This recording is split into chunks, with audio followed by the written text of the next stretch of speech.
Okay, here we're going to be showing you one version of a hamstring activation. We have many because people have a tendency to cheat with hamstring activations. So I'm going to have you getting into the pigeon pose on the table. Doesn't matter which leg will be folded up. So one leg gets folded up under your body.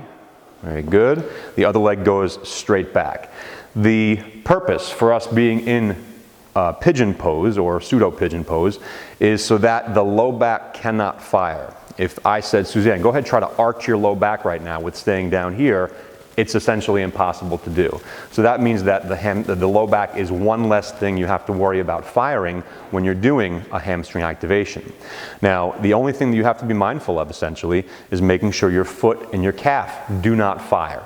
So in this position, I'm going to have Suzanne bend this back knee as high as she can. Very good. And that's going to be your hamstring activation. If that foot is relaxing, she will feel most of the activity coming from the hamstring.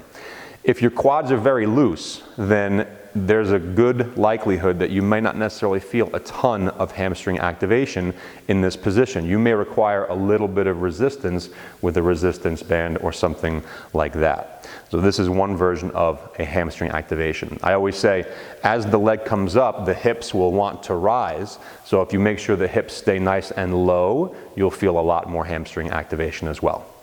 Okay?